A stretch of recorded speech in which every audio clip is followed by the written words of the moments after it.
Maybe you from the 1970s, when the Los Angeles Rams was known as the Prison Foursome because of that defensive line. Or maybe you in the city of St. Louis, the gateway to the Midwest, where the greatest show on turf brought home the first ever Super Bowl championship. Or maybe you in the here and now, with the Rams back in LA, winners of Super Bowl 56. You can rock Eric Dickerson.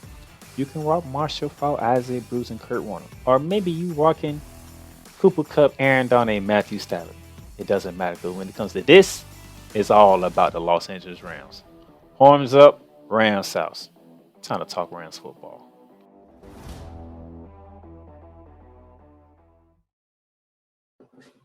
Ladies and gentlemen, welcome to Ramily Talk.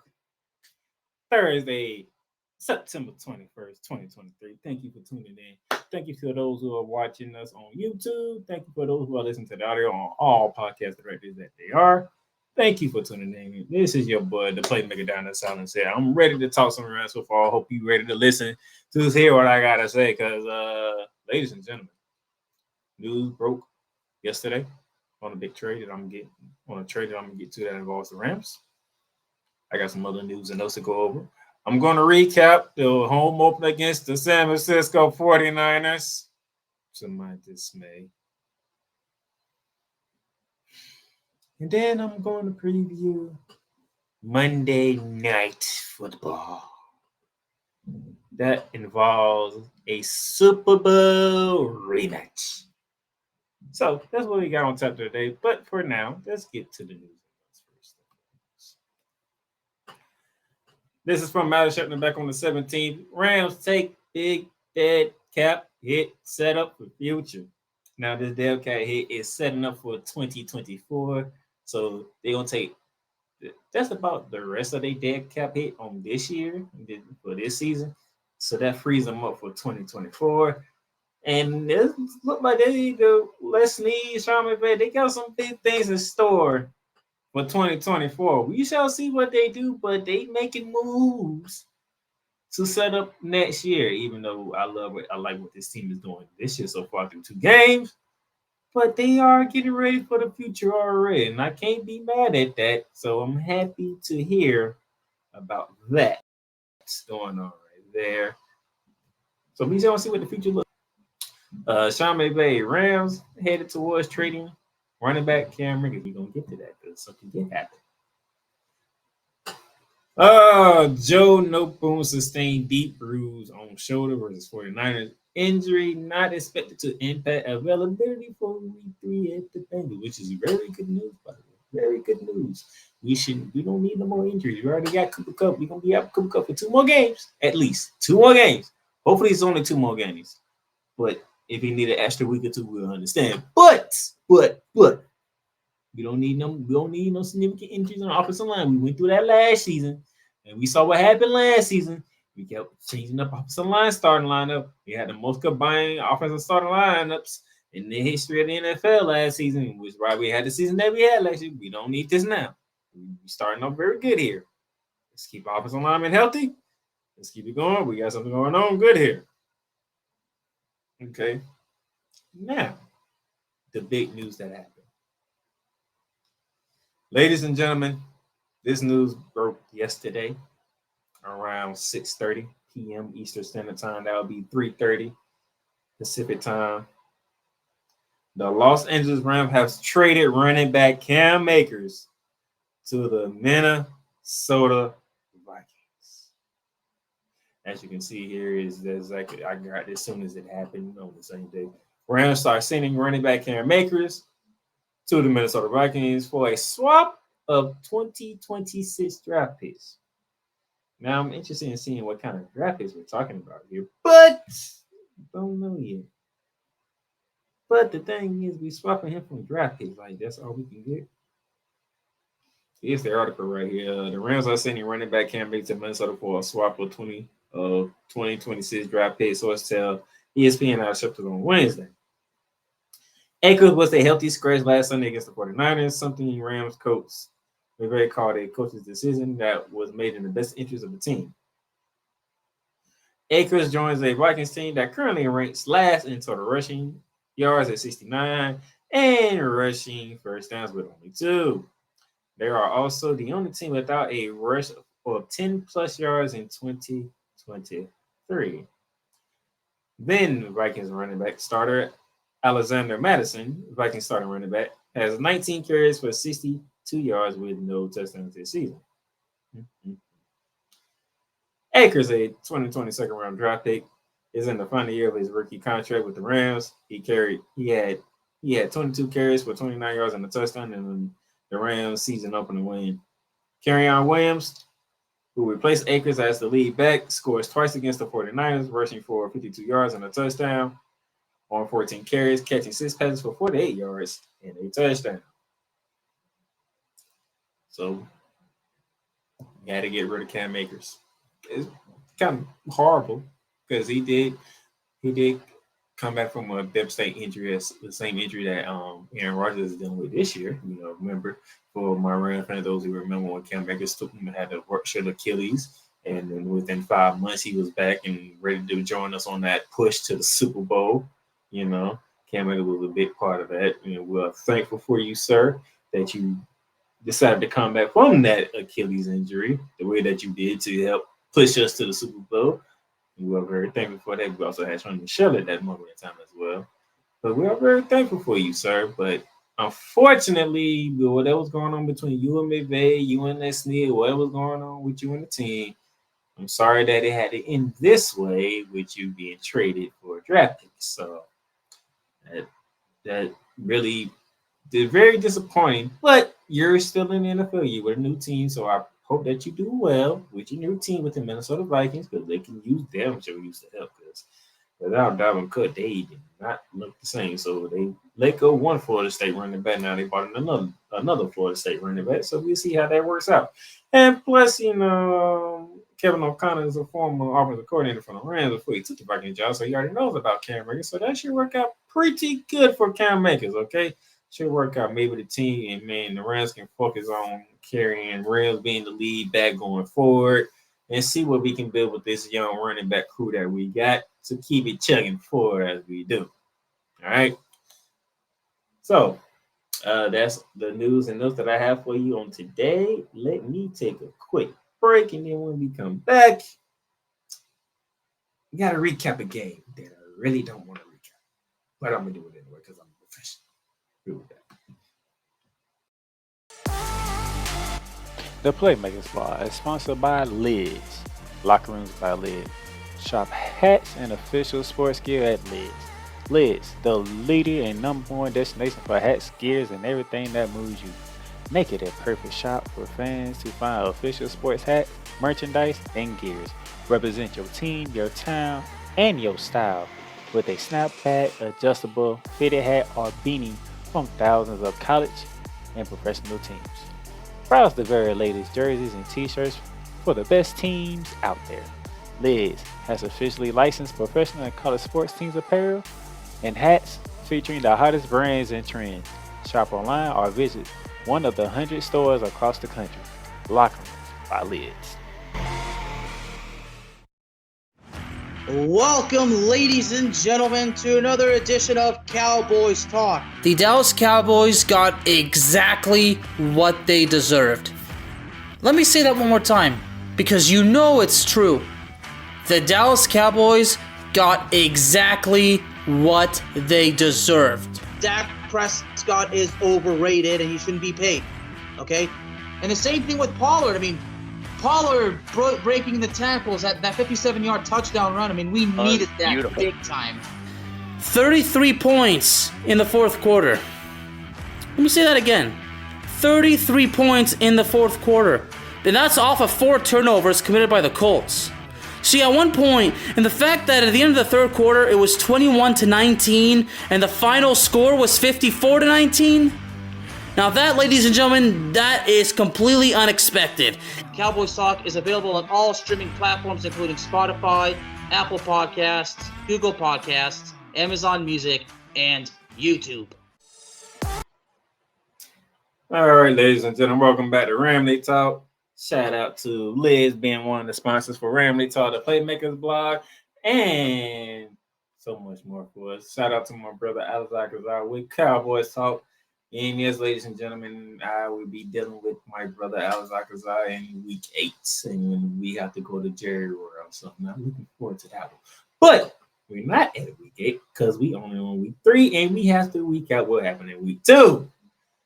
And unfortunately, in week 2, we had a nightmare coming in for our home opening. That will be the San Francisco 49ers. As they was coming in, they have won 8 straight times against us. And then with my season preview, I made it 9 straight. So let's see what took place at SoFi Stadium for the first time in 2023. 30-23. The San Francisco 49ers win.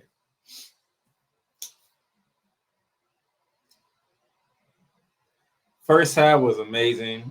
Tied 17-17 at the half. And then the second half for some reason, it is always the second half with the 49ers that always gets us. We went in the halftime tied. We were tied 17-17.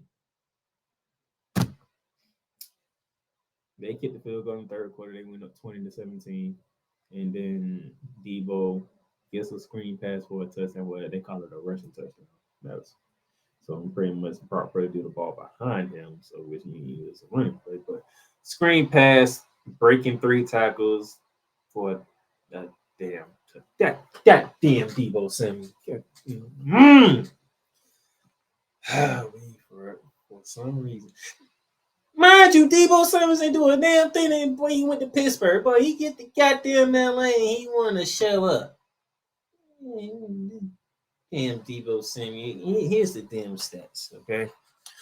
Brock Purdy, 17 for 25, 206 yards. Matthew Stafford on the other side for us, 34 for 55, 307, 1 touchdown, 2 picks. One of those picks wasn't on him. It was on Kyren Williams for not catching the ball. That led to a field goal for the 49ers. Running backs, Christian McCaffrey, 20 carries, 116 yards and a touchdown. Kyren Williams, 14 carries, 52 yards and a touchdown. Receiving-wise, Debo Samuel, 6 catches, 63 yards. Puka Nacua, 15 catches, 147 yards. But still wasn't enough because we got our teeth kicked in again by the damn 40 freaking Niners. Yeah, I'm sick to my stomach, all right? I really hate this.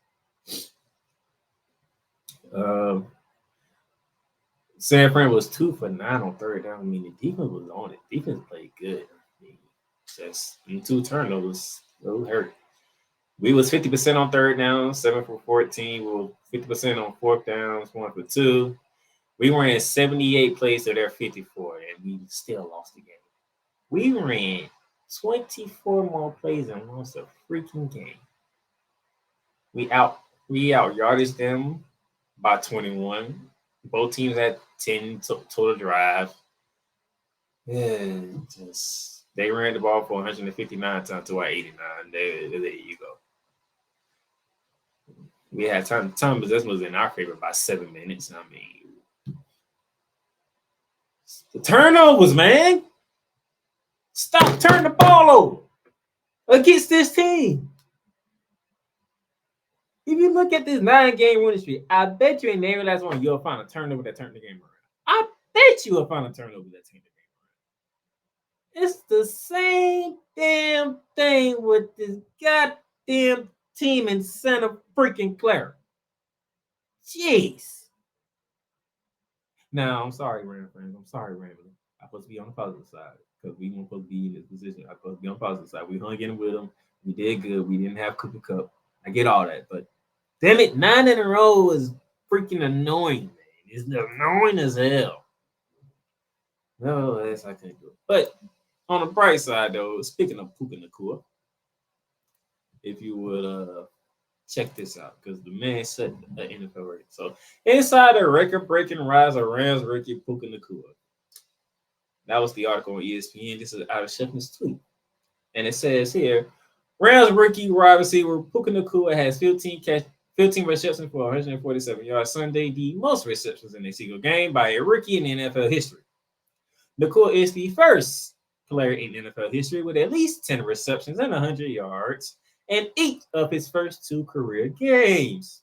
Nacua is the 5th player in NFL history with at least 10 receptions and 100 receiving yards in his team's first 2 games of NFL history, joining Miles Austin in 2010. Isaac Bruce, who we all know who's been a Rams fan since the greatest show on turf, 1998. Cooper Kupp, fellow Ram, who we can't wait to get back in 2022, and Andre Rison in 1994. So he's the first player to have 10 receptions and 100 yards in his first two career games. His only 2 games he ever played was Seattle and San Francisco. And he had 10 catches and 100 yards in both games. So he's the first player to ever do that. But he's the 5th player in NFL history to have 100 catches with 100 yards to start 2 games of the NFL season. The man's out here setting records as a rookie, and he's not afraid. Like people been saying through first 2 games, he is always open. Even the 49ers, the San Francisco 49ers couldn't stop Puka Nacua. They couldn't stop him. So that's where the Cooper Kupp comes back. Where the Cooper Kupp comes? When Cooper Kupp comes back, it's on the pocket. I hope y'all. Ooh, I can't wait. Triple crown wide receiver mixed with this young upcoming receiver here. Ooh, and Tutu Atwell is catching the freaking ball. That offense gonna be something serious. It's gonna be something serious. Now we're on 1-1 through 2, which is I like. I had us 0-2, but the Rams smacked Seattle in the mouth, which was great. And then we hung in tough with the 49ers until they smacked us in the mouth in the second half, which they always do. I'm sorry, I can't help it. 9 in a row is devastating to me right now, especially with the people I have to deal with. That's 49ers fans. Okay, I don't want them to enjoy this, even though if we being real talking right now, 49ers fans they gonna say what they say because we beat us 9 times in the regular season, but trust me, real Niner fans they are really pissed off that they lost that NFC Championship game to us in 2021. They are really ticked off about that. They are steaming about that. Okay, because Kyle Shanahan hasn't brought them a Lombardi Trophy. Sean McVay has a Lombardi Trophy. Kyle Shanahan led the 49ers to 1 Super Bowl appearances, and they blew a 10-point lead to Patrick Mahomes and the Kansas City Chiefs. Sean McVay, after his debacle with the New England Patriots losing 17-3 in the Super Bowl, went back to the Super Bowl and defeated and got the Lombardi Trophy home. So, yeah, if you want to really talk about it, 49ers fans are really disgusted.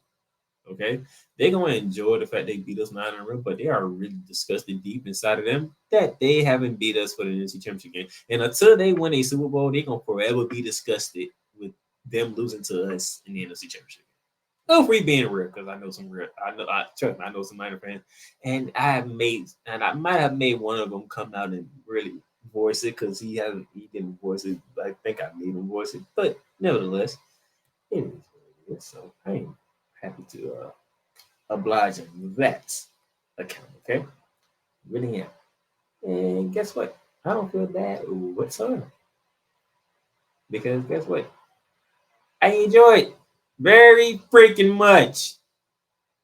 Now, with that, being said, I think I need to take another break to calm the nerves down a bit. Because I do have a game to preview for us, and it's a Monday night game. It's a primetime game.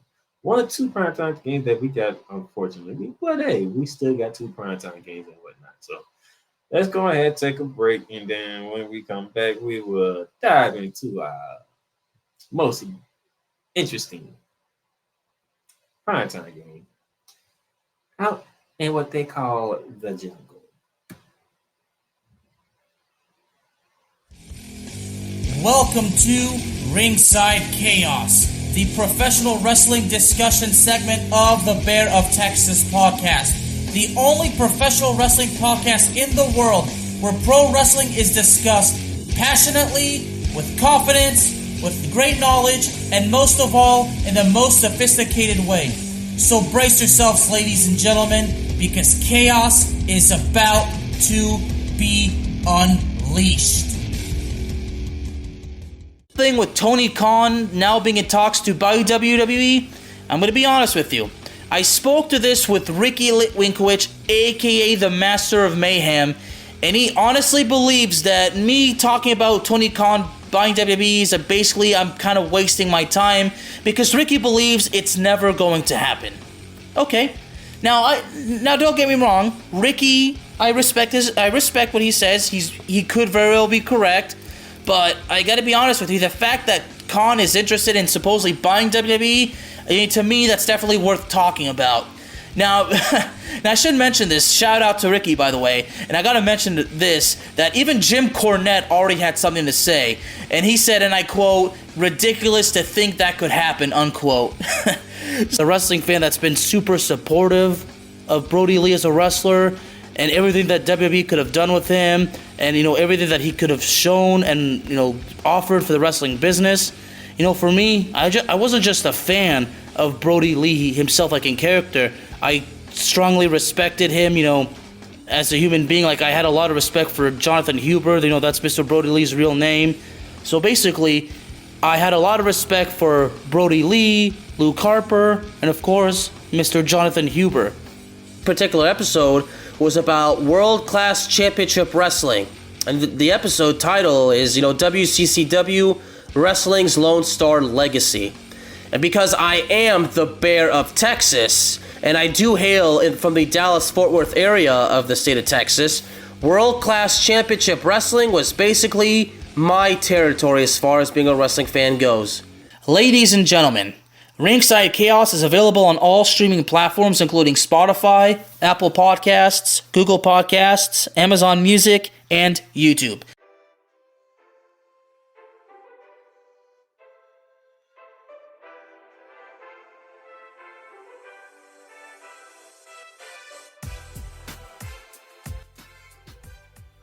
The Playmakerz bar is proudly sponsored by Fanatics.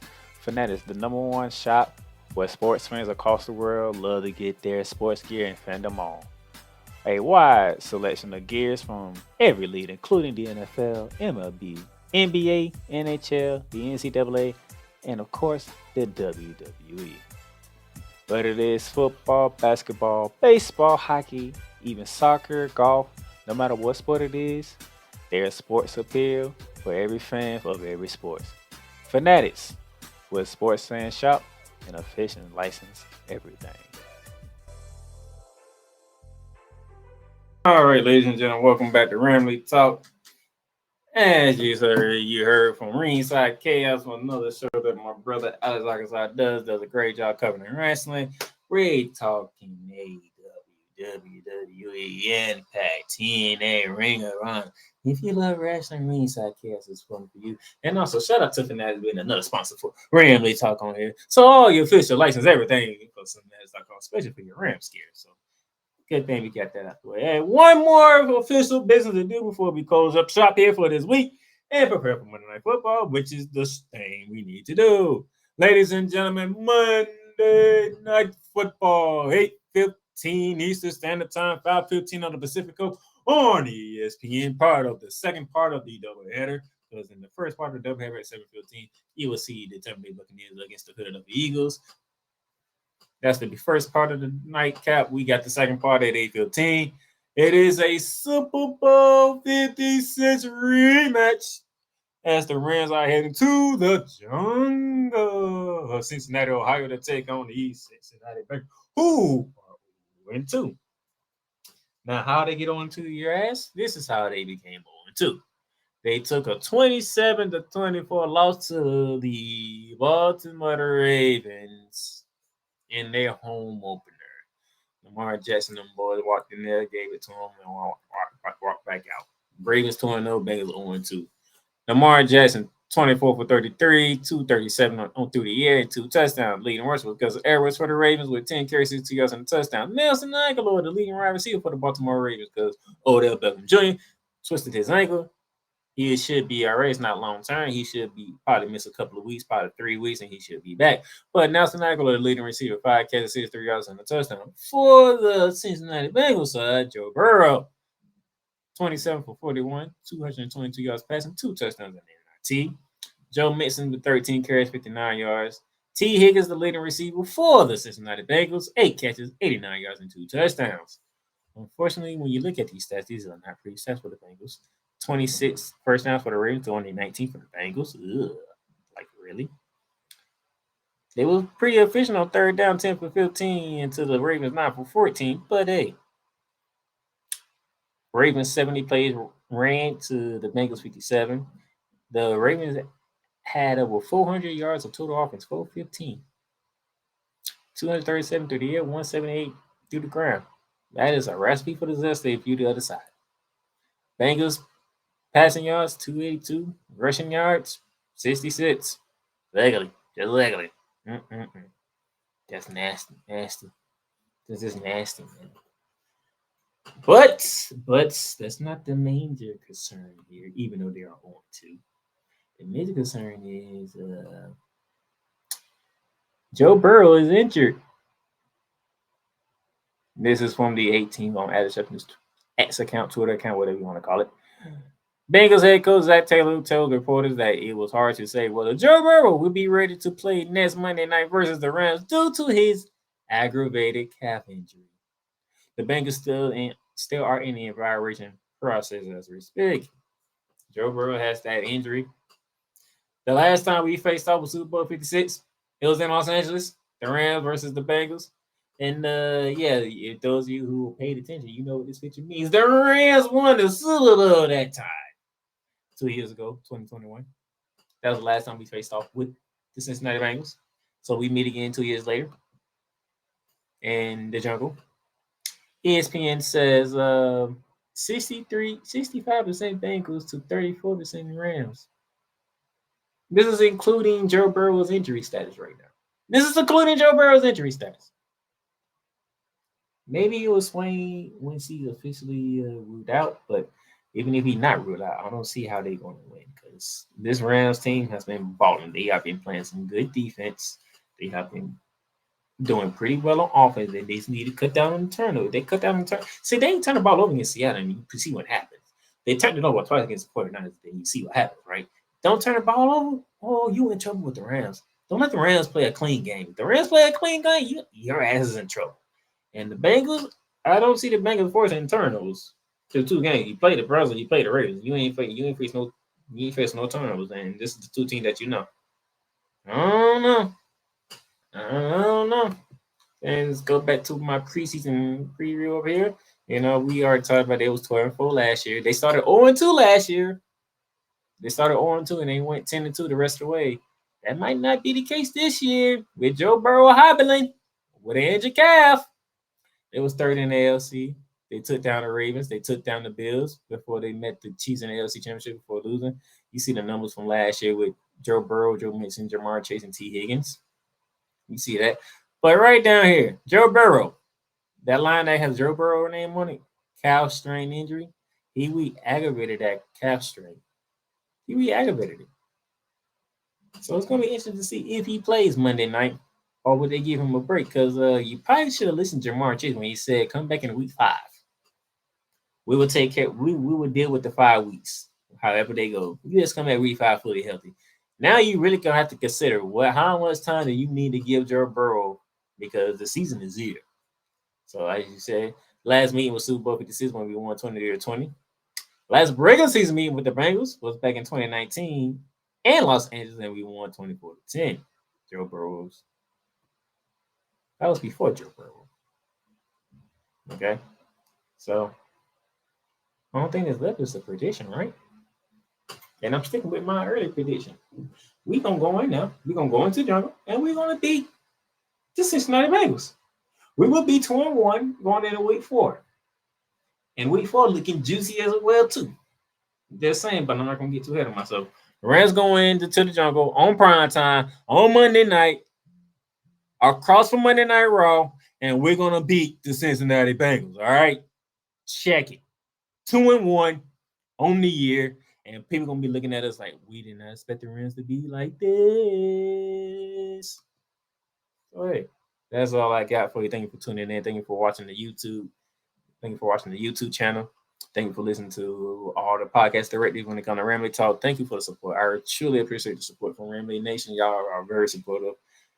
Through year 4 of Ramily Talk, I am very appreciative. I want to get that out the way right here, right now, to say I'm appreciative I am for it. But until the next time, ladies and gentlemen, we are going to sign off on the Playmaker out here in the good old state of Jacksonville, Florida. I will catch y'all next week to recap what took place on Primetime Action Monday night and get ready for week 4 with the Indianapolis Colts. Deuces. Thank you for tuning in to Ramily Talk. Ramily Talk is sponsored by Fanatics, Lids, and Paramount Plus. Get your favorite sports appeal with Fanatics or Lids, and get great streaming service with Paramount Plus. If you want to donate to the program, you can donate to us via Cash App, $D Playmakers. That is again, $D Playmakers.